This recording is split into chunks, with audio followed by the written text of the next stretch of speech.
Baik, saya akan kembali membacakan firman Tuhan pada hari ini dalam kitab Matius 7 ayat 1 sampai dengan yang ke-29 dan Matius 8 ayat 1 sampai dengan 34. Dalam Matius 7, menghakimi sesama.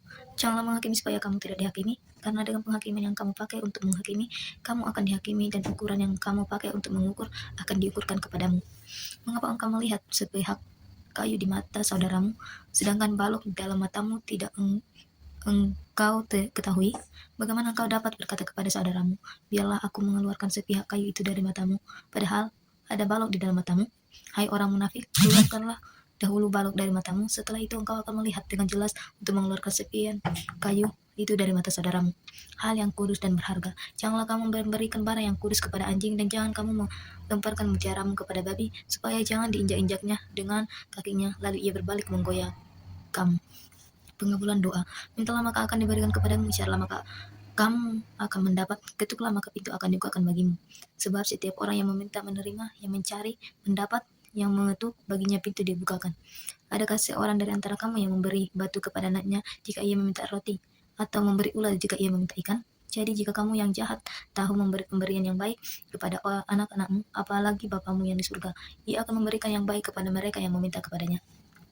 Jalan yang benar. Segala sesuatu yang kamu kehendaki supaya orang perbuat kepadamu, perbuatlah demikian juga kepada mereka. Itulah inti Taurat dan nabi-nabi. Masuklah melalui pintu yang sempit, karena lebarlah pintu dan luaslah jalan yang menuju kepada kebinasaan, dan banyak orang yang masuk melaluinya. Betapa sempitnya pintu dan sesatnya jalan yang menuju kepada kehidupan, hanya sedikit orang yang mendapatinya.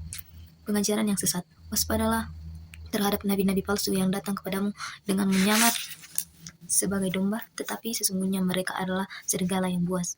Dari buahnya lah kamu akan mengenal mereka. Dapatkah orang memetik buah anggur dari semak duri, atau buah ara dari rumput duri? Dengan demikianlah setiap pohon yang baik menghasilkan buah yang baik, sedangkan pohon yang tidak baik menghasilkan buah yang tidak baik. Tidak mungkin pohon yang baik menghasilkan buah yang tidak baik, ataupun pohon yang tidak baik menghasilkan buah yang baik. Setiap pohon yang tidak menghasilkan buah yang baik akan ditebang dan dibuang ke dalam api. Jadi, dari buahnya lah kamu akan mengenal mereka. Bukan setiap orang yang berseru kepadaku, Tuhan, Tuhan, akan masuk ke dalam kerajaan surga, melainkan orang yang melakukan kehendak Bapakku yang di surga. Pada hari terakhir banyak orang akan berseru kepadaku, Tuhan, Tuhan, bukankah kami bernubuat demi namamu, dan mengusir setan demi namamu, dan mengadakan banyak mujizat demi namamu juga? Pada waktu itulah aku akan berterus terang kepada mereka dan berkata, aku tidak pernah mengenal kamu, hanyalah dari hadapanku, hai kamu yang melanggar perintah Allah. Dua macam dasar. Jadi setiap orang yang mendengar perkataanku ini dan melakukannya, ia bagaikan orang bijaksana yang mendirikan rumahnya di atas batu. Lalu turunlah hujan dan datanglah banjir, dan angin bertiup melanda rumah itu, tetapi rumah itu tidak roboh sebab didirikan di atas batu. Namun setiap orang yang mendengar perkataanku ini dan tidak melakukannya, ia bagaikan orang bodoh yang mendirikan rumahnya di atas pasir.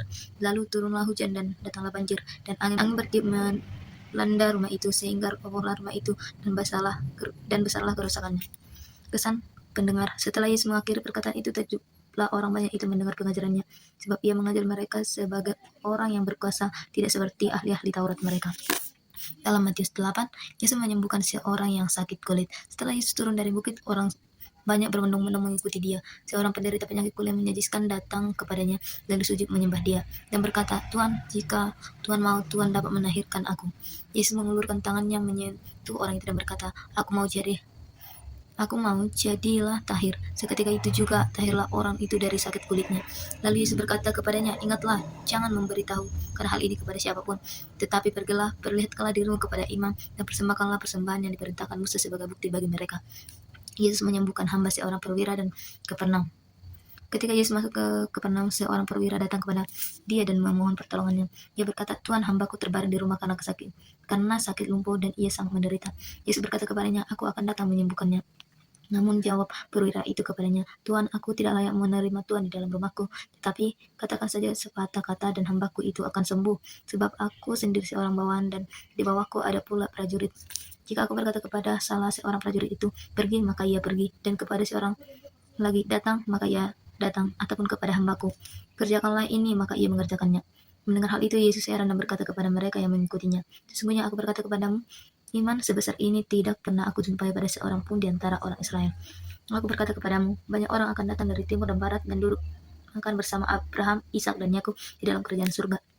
Sedangkan anak-anak kerajaan itu akan dicampakkan ke dalam kegelapan di luar. Di sana akan terdapat ratapan dan kertak gigi. Lalu Yesus berkata kepada perwira itu, pulanglah dan jadikanlah kepadamu seperti yang engkau percaya. Pada saat itu juga sembuhlah hambanya. Yesus menyembuhkan ibu mertua Petrus dan orang-orang lain. Setibanya di rumah Petrus, Yesus melihat ibu mertua Petrus terbaring karena demam. Ia menyentuh tangan perempuan itu dan demam itu meninggalkannya. Ia pun bangun dan melayani dia. Menjelang malam dibawalah kepada Yesus banyak orang yang kerasukan setan, dan dengan sepatah kata Yesus mengusir roh itu, dan ia menyembuhkan semua orang yang menderita sakit. Hal itu terjadi supaya digenap firman yang disampaikan melalui Nabi Yesaya, dialah yang memikul kelemahan kita dan menanggung penyakit kita. Yesus mengikut Yesus. Ketika Yesus melihat orang banyak mengelilinginya, ia menyuruh bertolak ke seberang. Lalu datanglah seorang ahli Taurat dan berkata kepadanya, Guru, aku akan mengikuti engkau, kemana saja engkau pergi. Yesus berkata kepadanya, rubah mempunyai liang dan burung mempunyai sarang, tetapi anak manusia tidak mempunyai tempat untuk meletakkan kepalanya. Seorang lain, salah satu muridnya, berkata kepadanya, Tuhan, izinkanlah aku pergi dahulu menguburkan ayahku. Namun Yesus berkata kepadanya, ikutlah aku dan biarkan orang mati menguburkan orang mati mereka. Angin ribut diredahkan. Ketika Yesus naik ke dalam perahu, murid-muridnya mengikuti dia. Sekoyong-koyong terjadilah angin ribut yang dahsyat di danau itu, sehingga perahu itu nyaris ditelan gelombang, tetapi Yesus tidur. Lalu datanglah murid-muridnya membangunkan dia, katanya, Tuhan, tolonglah, kita binasa. Ia berkata kepada mereka, mengapa kamu ketakutan, hai kamu yang kurang percaya? Lalu bangunlah Yesus menghadap angin dan danau itu, sehingga danau itu menjadi teduh sekali. Orang-orang itu pun heran dan berkata, orang seperti apa dia ini, sehingga angin dan danau pun taat kepadanya. Dua orang yang kerasukan disembuhkan. Ketika Yesus tiba di seberang, yaitu di daerah orang Gadara, datanglah dari pekuburan dua orang yang kerasukan setan menemuinya. Mereka sangat berbahaya sehingga tidak seorang pun dapat melalui jalan itu. Mereka pun berteriak, apa urusanmu dengan kami, hai anak Allah? Apakah engkau kemari untuk menyiksa kami sebelum waktunya? Tidak jauh dari mereka itu banyak sekali babi sedang mencari makan. Lalu setan-setan itu memohon kepadanya, jika engkau mengusir kami, suruhlah kami pindah ke dalam babi itu. Yesus berkata kepada mereka, pergilah. Lalu keluarlah mereka dan masuk ke dalam babi itu. Seluruh kawanan babi itu pun terjun dari tebing yang curam ke dalam danau dan mati di dalam air.